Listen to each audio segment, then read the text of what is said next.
আমরা লাস্ট এপিসোডে দেখেছিলাম হ্যাং ফ্যাং ডেমোলর্ডকে বলেছিল আমাদের ডেমন ফ্লেম বলে তিনজন ইল্ডারকে জিয়ান মেরে ফেলেছে। এটি শুনে ডেমন লর্ড একদম অনেকটা রেগে যায়। এই এপিসোডের শুরুতে আমরা দেখতে পাই প্যানগেটের ফাইটাররা ফাইট করছিল এবং প্রত্যেকেই তাদের নিজস্ব অ্যাবিলিটি গুলো চেক করছিল এবং তাদের ফাইট গুলো জাজ করছিল। জিয়ান, পয়জন গার্ল, ছোট পটকা জিয়া এবং বাকি সব যারা যারা ছিল সবাই। এগুলো থেকে জিয়া পটকা তো অনেকটাই খুশি হয়ে গিয়েছিল। অন্যদিকে আমাদের জিয়াও অনেকটা মন খারাপ করে। যখন জিয়ান এটি বুঝতে পারে তখন জিয়াকে বলে তুমি টেনশন করিও না, যখন আমার সময় চলে আসবে তখন আমি এখানে আবার চলে আসবো, আর ততদিন তুমি এই জ্যানান একাডেমিতে তোমার স্ট্রেংথ বা তোমার পাওয়ার বাড়াতে থাকো। কিন্তু তখনই হঠাৎ করে ভূমিকম্প শুরু হয় এবং ভূমিকম্পের সাথে সাথে একদম প্রচুর একটা এয়ার প্রেসার তাদেরকে প্রত্যেককেই পিছনের দিকে ধাক্কা দিয়ে দেয়। তখন নর্মাল ফাইটাররা বলছিল দেখো দেখো আকাশের দিকে কি। তখন নর্মাল ফাইটার জিয়ান এবং বাকি সবাই তখন আকাশের দিকে তাকায়। এটি থেকে জিয়ান বলে ইনার কলেজের শিল্ডের বাইরে ওগুলা কারা। তখন সেখানকার একজন বড় ফাইটার চিৎকার করে হাসতে হাসতে বলে জ্যানান একাডেমির বাচ্চারা, আমি এখানে আসলাম আর তোমরা আমাকে স্বাগতম জানাবে না? তোমাদের গ্রেট হিলার কি এইটুকু শিক্ষা তোমাদেরকে দেয়নি? এটি শুনে জিয়ান তার উইং বের করে বলে সত্যিই কি তারা এখানে চলে এসেছে। এটি বলে জিয়ান সেই আকাশের দিকে যেতে থাকে এবং জিয়ানকে দেখে পয়জন গাল এবং আমাদের জিয়া পটকাও সেদিকে যেতে শুরু করে। এখান থেকে সিন চেঞ্জ হয়ে যায়। তারপর আমরা সেই ইনার কলেজের সেই পোর্টালটি দেখতে পাই যেখানকার পরিবেশ একদম বরফে পরিণত হয়ে গিয়েছিল।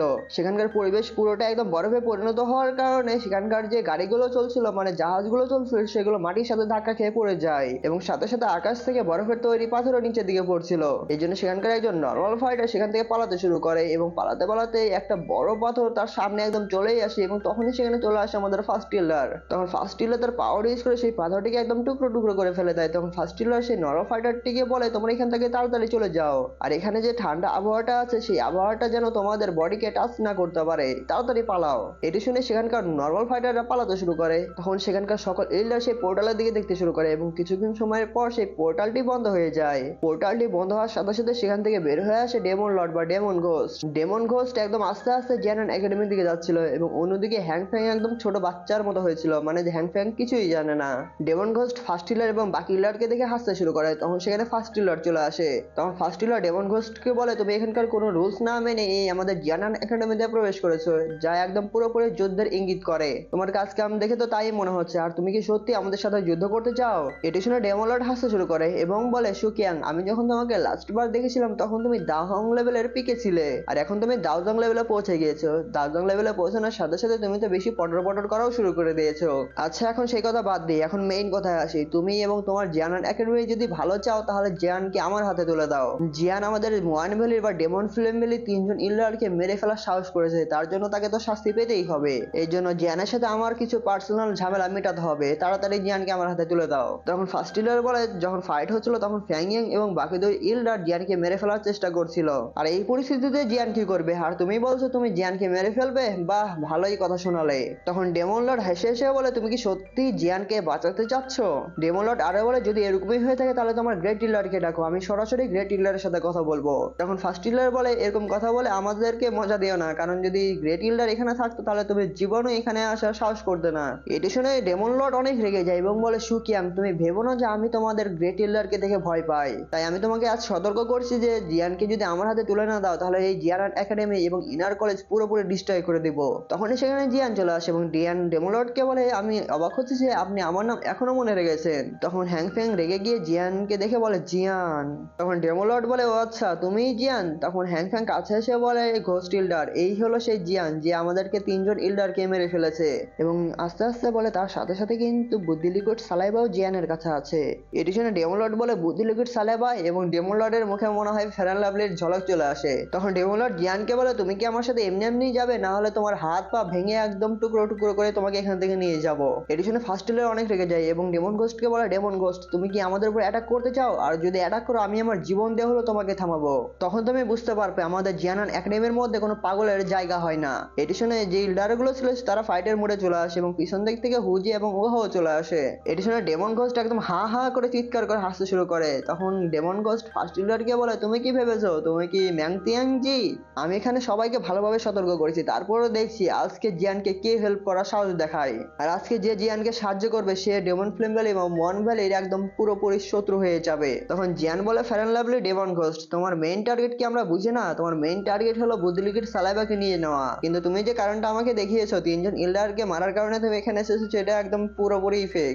যাই হোক তোমরা ভালোই অ্যাক্টিং করতে পারো। এবং আরেকটা কথা, তুমি এত বছর গুহার মধ্যে মধ্যে মেডিটেশন করে প্র্যাকটিস করে মাত্র 1000 লেভেলের 7 স্টারে পৌঁছেছো। আর এটা দেখে তো তোমার ব্যাপারে আর কিছু বলার নেই। এটি শুনে তো ডেমন লর্ড অনেক রেগে যায় এবং বলে চালাক বাচ্চা, এবং এটি বলে একটি অ্যাটাক করে দেয় জিয়ানের উপর, এবং সেই অ্যাটাকটি জিয়ানকে লাগতে যাচ্ছিল কিন্তু তখনই সেখানে পয়জন গার্ল চলে আসে এবং পয়জন গার্ল সেই অ্যাটাককে ডজ করতে শুরু করে, কিন্তু সেই অ্যাটাকটি যখন সেখানে ব্লাস্ট হয়ে যায় পয়জন গার্ল অনেক জোরে পিছনের দিকে ধাক্কা খেয়ে যায়, কিন্তু তখনই জিয়ান পয়জন গার্লকে ধরে ফেলে এবং বলে তুমি কি ঠিক আছো? তখন পয়জন গার্ল বলে আমি ঠিক আছি, কিন্তু তুমি কেয়ারফুল থাকবে কারণ এই ডেমন গোস্ট অনেক বেশি পাওয়ারফুল। আমার বর্তমানে যে অ্যাবিলিটি আছে সেই অ্যাবিলিটি দিয়ে কখনো এই ডেমন গোস্টের অ্যাবিলিটির সমান হতে পারবো না। অন্যদিকে ডেমন গোস্ট পয়জন গার্লকে দেখে বলে আমি কখনো কল্পনা করতে পারিনি যে এই ইয়াং মেয়ে এত কম বয়সে 1000 লেভেলে পৌঁছে যেতে পারবে। এখনকার জেনারেশনের জন্য কি 1000 লেভেলে পৌঁছানো অনেকটা সহজ হয়ে গিয়েছে নাকি? অন্যদিক থেকে তখন জিয়ান বলে তুমি কি ভেবেছো সবাই কি তোমার মতো হবে নাকি? তোমার 4 বছর প্র্যাকটিস করা শেষ হয়ে গিয়েছে কিন্তু তারপরও তোমার কোনো প্রোগ্রেস দেখতে পাচ্ছে না। এটি শুনে তো ডেমন গোস্ট অনেক রেগে যায়। তখন ডেমন গোস্টের কাছে হ্যাংফ্যাং এসে আস্তে আস্তে বলে সিনিয়র, আমি এই ফার্স্ট ইয়ারকে দেখছি, আপনি এই 1000 লেভেলের এই মেয়েকে এবং জিয়ানকে দেখেন, আমি এই পটলা দুইজনকে আপনার উপর ছেড়ে দিলাম এবং ফার্স্ট ইয়ারকে আমিই দেখে নিচ্ছি, আপনি টেনশন করবেন না। যখন আপনি জিয়ানকে ধরে ফেলবেন তখন আপনি যা ইচ্ছা তাই করতে পারবেন। তখন ডেমন গোস্ট ফার্স্ট ইয়ারকে বলে সুকিয়াং, তুমি জানো তোমাদের গ্রেট ইলারের সাথে আমার বন্ধুত্ব আছে, তাই আমি এর বিষয়ের মধ্যে মন বলে কখনোই তোমাদের জিয়ানান একাডেমির স্টুডেন্টদের উপর কোনো অ্যাটাক করবে না বা আঘাত করবে না, কিন্তু আজকে আমি জিয়ানের জীবন নিয়েই ছাড়বো, কেউ আমাকে আটকাতে পারবে না। এটি শুনে ফার্স্ট ইলার বাকি ইলারদেরকে বলে তাড়াতাড়ি রেডি হয়ে যাও এবং এখানে যে ডিসেবলরা আছে তাদেরকে দূরে সরিয়ে দাও। তখন ফার্স্ট ইলার জিয়ানকে বলে জিয়ান তুমি একটু কেয়ারফুল থাকবে কারণ এই ডেমন গোস্টের পাওয়ার কতটা বেশি তা আমরা কল্পনা করতে পারছি না। তখন জিয়ান বলে আচ্ছা ঠিক আছে এবং মনে মনে বলে সেই স্টেপ যদি ইউজ করা প্রয়োজনীয় হয়ে থাকে তাহলে আমি স্টেপটাই ইউজ করব। তখন ডেমন গোস্ট বলে তোমাদের কি কথা বলা শেষ হয়ে গিয়েছে, এবং তার পরপরই ফার্স্ট ইলার ডেমন গোস্টের উপর অ্যাটাক করতেই যাবে কিন্তু তখনই সেখানে হ্যাংফ্যাং এসে হ্যাংফ্যাং এর সাথে ফাইট করতে শুরু হয়ে যায়। তারপর ফার্স্ট ইলার এবং হ্যাংফ্যাং এর মধ্যে ধুমধারাক্কা ফাইট শুরু হয়ে যায় এবং ফাইটের মধ্যে মধ্যে যেখানে ফাইট হচ্ছিল সেখানে একদম ক্র্যাক পড়ে যাচ্ছিল। তখন ডেমন গোস্ট জিয়ানকে বলে ছেলে তুমি জানো না এই মন ভ্যালির সাথে পাঙ্গা নিলে কি অবস্থা হয়, আর এখন তুমি কি করবে, তোমরা কি একসাথে আমার উপর অ্যাটাক করবে নাকি এখান থেকে পালিয়ে যাবে? এবং এটি বলে ডেমন গোস্ট তার পাওয়ারও রিলিজ করতে শুরু করে দিয়েছিল। তখন পয়জন গার্লও তার অরা রিলিজ করতে শুরু করে। তখন পয়জন গার্ল জিয়ানকে বলে তুমি এটাকে আমার উপর ছেড়ে দাও কারণ ডেমন গোস্টের যে পাওয়ার এবং তোমার পাওয়ারের মধ্যে একদম আকাশ পাতাল পার্থক্য। তখন জিয়ান বলে আমরা একসাথে অ্যাটাক করবো কারণ তোমার যে পাওয়ার সেই পাওয়ার এই ডেমন গোস্টের কাছাকাছি নেই, আর তুমি টেনশন করিও না, আমি নিজেকে রক্ষা করতে পারবো। তখন আমাদের জিয়া পটকা তার অরা রিলিজ করে এবং বলে আমিও আছি। তখন জিয়ান জিয়াকে বলে তোমাকেই ফাইট করতে হবে না কারণ অপোনেন্টে যে ফাইটার আছে সেই ফাইটার বাকিদের মতো না, তাই তুমি নিচে চলে যাও এবং নিচে গিয়ে যে স্টুডেন্ট গুলো আছে তাদেরকে প্রোটেক্ট করো। তখন জিয়া মন খারাপ করে সেখান থেকে চলে যায়। তারপর জিয়ান এবং পয়জন গার্ল ফাইট করার মোড়ে চলে আসে। তখন পয়জন গার্ল তার তরবারি বের করে সেই ডেমন গোস্টের উপর একটি স্ল্যাশ অ্যাটাক করে দেয়, কিন্তু সেই ডেমন গোস্ট তার ফু মেরে সেই স্ল্যাশ অ্যাটাককে একদম পুরোপুরি বরফ হয়ে পরিণত করে একদম টুকরো টুকরো করে ফেলে দেয়। তখন ডেমন গোস্ট একটি বরফের টুকরো নিয়ে বলে আমি কখনো ভাবতে পারিনি যে তোমার কাছে এই পয়জন অ্যাবিলিটি আছে। তখন পয়জন গার্ল ডেমন গোস্টের দিকে ঘুরতে ঘুরতে বলে আরে বুড্ঢাইলা তুমি তো অনেক কিছু জানো না আমাদের সম্পর্কে। তারপর পয়জন গার্ল এরকম করে সে ডেমন গোস্টের চারদিকে ঘুরতে শুরু করে, কিন্তু তখনই পয়জন গার্ল ডেমন গোস্টের উপর তার তরবারি দিয়ে অ্যাটাক করে দেয়, কিন্তু ডেমন গোস্ট তার সামনে একটি ফরমেশন বানিয়ে সেই তরবারি অ্যাটাককে একদম পুরোপুরি ডজ করে ফেলে এবং সাথে সাথে পয়জন গার্লের যে তরবারিটি ছিল সেটি একদম বরফের মধ্যে আটকে যায়। আর এই সুযোগ পেয়ে ডেমন গোস্ট পুরোপুরি ঘুরে গিয়ে জিয়ানের উপর অ্যাটাক করে দেয়, কিন্তু তখনই জিয়ান তার উইং এবং 3000 ইয়ার ঠান্ডা টেকনিক ইউজ করে সেখান থেকে চলে যায়, যার ফলে ডেমন গোস্টের যে অ্যাটাকটি ছিল সেটি জিয়ানের আফটার বডিতে লেগে যায়, মানে জিয়ানের নকল বডিতে। তারপর জিয়ান টুকটুক করে সেই ডেমন গোস্টের উপর অ্যাটাক করতে শুরু করে, কিন্তু ডেমন গোস্ট জিয়ানের অ্যাটাককে সহজে ডজ করছিল। তারপর সেই ডেমন গোস্ট তখনই স্পিরিচুয়াল হ্যান্ড তৈরি করে এবং সেই স্পিরিচুয়াল হ্যান্ড দিয়ে জিয়ানকে ধরতে চেষ্টা করে, কিন্তু ডেমন গোস্ট তার স্পিরিচুয়াল হ্যান্ড দিয়ে জিয়ানকে ধরতে পারছিল না, কিন্তু তখনই একটা বড় স্পিরিচুয়াল হ্যান্ড জিয়ানের একদম পুরোপুরি মাথার উপর চলে আসে এবং সেই জিয়ানকে ধরে ফেলে। এটি থেকে ইল্ডার এবং জিয়া হুজিয়া সবাই অনেক ভয় পেয়ে গিয়েছিল এবং সেখানকার ঘোস্টিলার হাসতে শুরু করে, কিন্তু তখনই জিয়ান তার হ্যাভেল ফ্লেম দিয়ে সেই স্পিরিচুয়াল হ্যান্ডকে পুরোপুরি ডিস্ট্রয় করে দিয়ে বাইরে বেরোয় আসে। এটি থেকে ঘোস্টিলা তো অনেক অবাক হয়ে যায় এবং বলে হ্যাভেল ফ্লেম, আর আমি এখন কোনো সন্দেহ নেই যে এই ছেলের কাছে ফ্যাংয়াং এবং বাকি দুই ইল্ডার কেন মারা গিয়েছে, আর আমার তো এই ছেলেকে দেখে আরো বেশি ভালো লাগছে কারণ এই ছেলে অনেক বেশি পাওয়ারফুল অনেক কম বয়সে। এদিকে জিয়ান এবং পয়জন গার্লের একটু অবস্থা খারাপ হয়ে গিয়েছিল কারণ পয়জন গার্লের হাত বরফে ফ্রিজ হয়ে গিয়েছিল। তখন জিয়ান বলে তুমি কি ঠিক আছো? তখন পয়জন গার্ল বলে আমি ঠিক আছে। অন্যদিকে ওহাও হুজেকে বলছিল এরকম পরিস্থিতি তো ডেঞ্জারাস এর মধ্যে দিয়ে যাচ্ছে আর এরকম হলে পারে আমাদের ফাইটার মধ্যে যেতেই হবে। তখন হুজিয়া বলে ডেমন গোস্ট কোনো অর্ডিনারি পারসন না, সে অনেক বেশি পাওয়ারফুল, আর এই ফাইটারের মধ্যে আমাদের জেতার চান্স অনেক কম, কিন্তু ওহাও তুমি রেডি হয়ে যাও কারণ এখানকার ফাইট যদি অন্যরকম হয়ে যায় তাহলে অবশ্যই আমাদেরকে ফাইট করতে হবে। তখন ওহাও রেডি হয়ে যায়। অন্যদিকে ডেমন গোস্ট জিয়ানদের দিকে আসতে শুরু করে, সাথে সাথে ডেমন গোস্ট তার অরাও রিলিজ করতে শুরু করেছিল, যার ফলে সেখানকার পরিবেশ পাল্টাতে শুরু করে। এদিকে পয়জন গার্ল জিয়ানকে বলে ডেমন গোস্ট তার পাওয়ার ইউজ করে এখানকার যে পরিবেশ আছে সেই পরিবেশটাকেও পাল্টিয়ে ফেলছে। পয়জন গার্ল পজনকাল মনে মনে আরো বলে এরকম পাওয়ার দেখে মনে হচ্ছে ডেমন গোস্ট লিস্ট 1000 লেভেলের 7 স্টারে রয়েছে, তাই আমার এই ডেমন গোস্টের সাথে ফাইট করতে অনেক প্রবলেম হতে পারে। কিন্তু জিয়ানের যে ট্রিক স্কিল গুলো আছে সেই স্কিল ইউজ করার কারণে আমাদের চান্স আছে এখনো। অন্যদিকে ডেমন গোস্ট বলে তুমি হলো 1000 লেভেলের 4 স্টারে রয়েছো, তাহলে এই অবস্থায় তুমি কত পাওয়ারফুল হতে পারো। আর তুমি যদি তারপরেও না মানো, তুমি যদি আমার হাতে মরতেই চাও তাহলে চলে আসো, তুমি তোমার মৃত্যুকে নিজের হাতে ডেকে আনছো। আর তুমি যেহেতু মরে যেতে যাচ্ছ তাহলে তোমাকে মেরেই আমি প্রথম শুরু করব।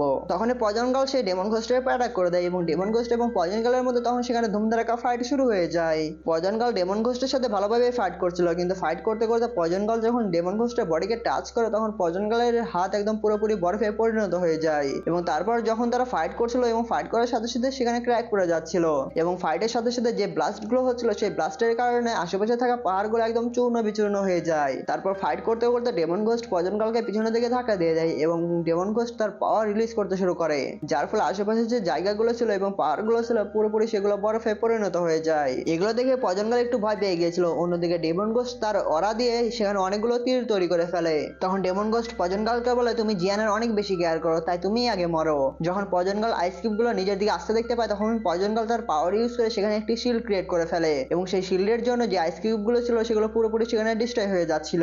যখন ডেমন গোস্টটি দেখতে পায় তখন ডেমন গোস্ট তার পাওয়ার ইউজ করে যে আইস কিউব গুলো ছিল সেগুলোকে পুরোপুরি একসাথে করে অনেক বড় একটি আইস কিউব বানিয়ে ফেলে এবং সেই বড় আইস কিউব দিয়ে পজনকালে সেই শিল্ডের উপরে অ্যাটাক করে দেয়, যার ফলে পজনকালে সেই শিল্ড সেখানে ডিস্ট্রয় হয়ে যায়। কিন্তু তখনই আবার পজনকাল তার পজের হ্যান্ড দিয়ে সেই আইস কিউবকে ধরে ফেলে। তখনই ডেমন গোস্ট এই বড় আইস কিউবকে আবার টুকরো টুকরো করে ফেলে, যার ফলে পজনকালে সেই হ্যান্ড ফরমেশন সেখানে ডিস্ট্রয় হয়ে যায় এবং সেই ছোট ছোট আইস কিউব গুলো পজনকালের উপর অ্যাটাক করতে থাকে এবং সাথে সাথে অনেকগুলো আইস কিউব পজনকালের বডিতে লেগেও যায়, যার ফলে পজনকালের বডিতে একটু ক্র্যাক পড়ে যায়, যার ফলে পজনকাল পিছনের দিকে ধাক্কাও খেয়ে যায় এবং পজনকালের বডি একদম পুরোপুরি কেটে গিয়েছিল। অন্যদিকে ডেমন গোস্ট হাসতে হাসতে তার আইস কিউব দিয়ে পজনকালকে একদম চারদিক থেকে ঘিরে ফেলে। তখন ডেমন গোস্ট পজনকালকে বলে তুমি যদি এখান থেকে চুপচাপ চলে যেতে চাও তাহলে চলে যেতে পারো, আমি তোমাকে প্রমিস করছি যে একটাও অ্যাটাক করবো না। তখন পজনকাল বলে তুমি কি মনে করেছো তোমার উপর আমি বিশ্বাস করব? এটা শুনে ডেমন গোস্ট পজনকালের উপর সেই আইস কিউব দিয়ে অ্যাটাক করে দেয় এবং আইস কিউব গুলো সেই পজনকাল ভালোভাবে ডস করতে পারছিল, কিন্তু ডস করতে করতে একসময় পজনকাল সেই আইস কিউব গুলোকে ডস করতে একটু প্রবলেমে পড়ে যাচ্ছিল। অন্যদিকে জিয়ান ফরমেশন তৈরি করতে থাকে আর এটা ছিল সিল ফরমেশন। জিয়ানের এই ফরমেশনটি তৈরি করতে অনেক সময় লাগছিল। অন্যদিকে ডেমন গোস্ট তার পাওয়ার ইউজ করে পজনকালকে অ্যাটাক করেই যাচ্ছিল, যার ফলে পজনকালের অবস্থা অনেক খারাপ হয়ে যায়। তারপর ডেমন গোস্ট বলে গেম ওভার এবং এডি বলেই তার আইস কিউব দিয়ে পজনকালের উপর অ্যাটাক করে দেয়। যখন পজনকাল সেই আইস কিউব গুলোকে নিজের দিকে আসতে দেখতে পায় তখন পজনকালের অবস্থা অনেক খারাপ হয়ে যায় এবং মনে মনে ভাবে সে হয়তো আজকে আর বাঁচতে পারবে না। কিন্তু তখনই অন্যদিকে জিয়ানের সেই সিল ফরমেশনটি কমপ্লিট হয়ে যায়। তখন জিয়ান 3000 ইয়ার থান্ডার টেকনিক ইউজ করে পজনকালের সামনে এসে সেই আইস কিউব গুলোকে পুরোপুরি ডিস্ট্রয় করে দেয়। তারপর জিয়ান তখন এই সিল ফরমেশনটি সেই ডেমন গোস্টের উপর অ্যাটাক করে দেয়। যখন ডেমন গোস্ট এই ফরমেশনটি দেখতে পায় তখন ডেমন গোস্টও তার পাওয়ার ইউজ করে তার উপর একটি শিল্ড ক্রিয়েট করে ফেলে। তারপর যখন দুইটি ফরমেশন একসাথে ব্লাস্ট হয়ে যায় সেখান থেকে অনেক এনার্জি বের হচ্ছিল এবং এই এনার্জির কারণে সবাই সেই পিছন থেকে ধাক্কা করার সাথে সাথে জিয়ানও পিছনের দিকে ধাক্কা খেয়ে যায় এবং সাথে সাথে জিয়ানের অবস্থা খারাপ হয়ে গিয়েছিল। তখন এই পজনকাল জিয়ানের কাছে চলে আসে এবং বলে তুমি কি ঠিক আছো? তখন জিয়ান বলে হ্যাঁ আমি ঠিক আছি। তারপর জিয়ান এবং পজনকাল সেই ব্লাস্টের দিকে তাকায়, কিন্তু সেই ব্লাস্টের মধ্যে যখন দেখতে পায় সে ডেমন গোস্টের কিছুই হয় না, কিন্তু ডেমন গোস্টের হাত একটু আহত হয়ে যায়, যার ফলে ডেমন গোস্ট তার হাত পিছনের দিকে নিয়ে নেয়। তখন ডেমন গোস্ট জিয়ানকে বলে এটাই হলো তোমার সেই পাওয়ারফুল মুভ, যদি এরকমই হয়ে থাকে তাহলে ফ্যাংইয়াক এবং দুজন ইল্ডারকে তুমি যে মেরে ফেলেছো তার বদলে তোমাকে মরতেই হবে। এটি বলে ডেমন গোস্ট জিয়ানের উপর অ্যাটাক করে দেয়। তখনই সেখানে পজনকাল চলে আসে, কিন্তু ডেমন গোস্ট পজনকালকে পিছনের দিকে ধাক্কা দিয়ে জিয়ানের দিকে চলে যায়, কিন্তু জিয়ান তার উইং এবং 3000 ইয়ান ঠান্ডা টেকনিক ইউজ করে সে ডেমন গোস্টের প্রত্যেকটা অ্যাটাক থেকে বেঁচে যাচ্ছিল এবং সাথে সাথে পজনকালও ডেমন গোস্টের উপর অ্যাটাক করছিল, কিন্তু ডেমন গোস্ট তারকে ডজ করে জিয়ানের দিকে যাচ্ছিল, খালি জিয়ানের পিছু করছিল। তারপর ডেমন গোস্ট আবার পজনকালের উপর অ্যাটাক করে দেয়, যার ফলে পজনকাল অনেক দূরে গিয়ে পড়ে যায় আর এই সুযোগে ডেমন গোস্ট জিয়ানকে ধরতে শুরু করে এবং জিয়ানের উপর অ্যাটাক করতেই থাকে। তারপর জিয়ান এবং সেই ডেমন গোস্টের মধ্যে ধুমধারাক্কা ফাইট হতেই শুরু করে আর এই ফাইটের মধ্যে ডেমন গোস্ট জিয়ানকে উত্তম উদ্যম দিচ্ছিল এবং ফাইট করতে করতে ডেমন গোস্ট তার পা দিয়ে জিয়ানের পেটে এমন একটি অ্যাটাক করে যার ফলে জিয়ানের মুখ থেকে রক্ত পড়তে শুরু করে। এটি থেকে তো পজনকাল অনেক রেগে যায় এবং পজনকাল তার ওল্ফ একদম পজন বডি অ্যাক্টিভ করে ফেলে, যার ফলে সেখানকার পরিবেশ পুরোপুরি একদম পজনের মধ্যে আটকে পড়ে যায়। কিন্তু জিয়ান তার 3000 ইয়ার ঠান্ডা টেকনিক ইউজ করে সেই পজনের মধ্যে থেকে বের হয়ে আসে, কিন্তু সেই ডেমন গোস্ট সেই পজনের মধ্যে থেকে বের হতে পারে না, যার ফলে সেই পজনের মধ্যে ডেমন গোস্ট আটকা পড়ে যায়। অন্যদিক থেকে জিয়ান সেই পজনের বাইরে থেকে চিৎকার করে বলে পজনকাল তুমি তোমার জীবনকে সংকটের মধ্যে ফেলতে পারো না। আর এই জন্য জিয়ান অনেকটা রেগে গিয়েছিল, যার ফলে জিয়ান তার দুইটা হেভেনলি ফ্লেম বের করে ফেলে এবং অ্যাংরি বুদ্ধা লোটাস বানাতে শুরু করে। অন্যদিকে ডেমন গোস্ট পজনকালের এরকম পাওয়ার দেখে বলে আমি কখনো ভাবতে পারিনি তোমার পাওয়ার এতটা বেড়ে যাবে, কিন্তু তোমার পাওয়ার যতটুকু বেড়েছে সর্বোচ্চ গেলে 1000 লেভেলের 5 স্টার রয়েছে, কিন্তু আমি অলরেডি 1000 লেভেলের 7 স্টার রয়েছে, তাই তুমি আমাকে কিছু কিছুই করতে পারবে না। তখন পয়জন গার্ল বলে ও আচ্ছা তাই নাকি, এবং পয়জন গার্ল তার পাওয়ার ইউজ করে দুইটি পয়জন স্নেক তৈরি করে ফেলে। তখন পয়জন গার্ল তার দুইটি পয়জন স্নেক দিয়ে ডেমন ঘোস্টের উপরে অ্যাটাক করে দেয়, কিন্তু অন্যদিকে ডেমন ঘোস্ট তার আইস কিউব বানিয়ে সেই পয়জন স্নেকের উপরে অ্যাটাক করে দেয়, কিন্তু সেই আইস কিউব গুলো পয়জন স্নেককে কিছুই করতে পারে না এবং পয়জন স্নেক সেই ডেমন ঘোস্টের দিকে যেতেই শুরু করে। এটি দিকে ডেমন ঘোস্ট পালাতে শুরু করে, কিন্তু পালাতে পালাতে সেই দুইটি পয়জন স্নেক ডেমন ঘোস্টকে দুই দিক থেকে ঘিরে ফেলে। তখন পয়জন স্নেক তার পয়জন দিয়ে ডেমন ঘোস্টের উপরে অ্যাটাক করতে থাকে, কিন্তু সেই ডেমন ঘোস্টের কিছুই হচ্ছিল না। তখনই ডেমন ঘোস্ট তার স্পেশাল দুইটি হ্যান্ড ফরমেশন দিয়ে দুইটি পয়জন স্নেককে ধরে ফেলে এবং পয়জন স্নেককে পুরোপুরি ডিস্ট্রয় করে দেয়, এবং ডিস্ট্রয় করার সাথে সাথে পয়জন স্নেকে সেই পয়জন ওরা ডেমন ঘোস্টের বডির মধ্যে যেতে শুরু করে। তখন পয়জন গার্ল ডেমন ঘোস্টকে বলে তুমি কিভাবে সাহস করলে আমার সেই পয়জন ওরা তোমার বডির মধ্যে ঢোকানো, তুমি দাউদং লেভেলে রয়েছে এবং তুমি অনেক বেশি পাওয়ারফুল, কিন্তু আমার পয়জনকে কিছুই করতে পারবে না। কিন্তু অন্যদিকে এই ডেমন ঘোস্ট পয়জন গার্লের ওরাকে অ্যাবজর্ব করতে পারছিল না, যার ফলে তার বডির মধ্যে অন্যরকম হতে শুরু করে। তখন ডেমন ঘোস্ট বলে তোমার এই বেকার ট্রিক আমাকে কিছুই করতে পারবে না, এবং এটি বলে ডেমন ঘোস্ট পয়জন গার্লের ওরাকে বাইরে বের করে দেয়। তখন ডেমন ঘোস্ট পয়জন গার্লকে বলে কোনো অর্ডিনারি মাস্টারের জন্য তোমার পয়জন অ্যাটাক অনেকটা বেশি পাওয়ারফুল এবং সে এটা সহ্য করতে পারবে না, কিন্তু এই অ্যাটাক আমাকে কিছুই করতে পারবে না। এটি দেখে তো পয়জন গার্ল অনেক অবাক হয়ে যায় এবং বলে ডেমন ঘোস্ট কিভাবে পারলো আমার ওরাকে তার বডির মধ্যে থেকে বের করতে। তারপর ডেমন ঘোস্ট তার পাওয়ার ইউজ করে অনেকগুলো চেইন তৈরি করে এবং সেই চেইন দিয়ে পয়জন গার্লের সেই পয়জন অরার শিল্ডকে ভাঙতে শুরু করে, এবং কিছু সময়ের মধ্যে ডেমন ঘোস্ট তার চেইন দিয়ে পয়জন গার্লের শিল্ডকে পুরোপুরি ডিস্ট্রয় করে দেয়, যার ফলে পয়জন গার্লের অবস্থা অনেক খারাপ হয়ে যায়। এবং তখন এই সুযোগ পেয়ে ডেমন ঘোস্ট আবার পয়জন গার্লের উপরে অ্যাটাক করে দেয়। অন্যদিকে জিয়ান অ্যাংরি বুদ্ধা লোটাস বানাতে বানাতে বলে এখানে শুধু দুইটি হ্যাবেলিন ফ্লেম রয়েছে, তাই আমি জানি আমরা এই অ্যাংরি বুদ্ধা লোটাস দিয়ে ডেমন ঘোস্টকে ডিফিট করতে পারবো না। যদি টিচারের বোন চিলিং ফ্লেম ইউজ করি তাহলে হয়তো কোনো কাজ করতে পারে। তারপর জিয়ান টিচারের বোন চিলিং ফ্লেম সেই অ্যাংরি বুদ্ধা লোটাসের মধ্যে দিয়ে দেয়, যার ফলে সেই অ্যাংরি বুদ্ধা লোটাসের পাওয়ার আগের চেয়ে অনেক বেশি বেড়ে যায়। আর এখানে এপিসোডটি শেষ হয়ে যায়।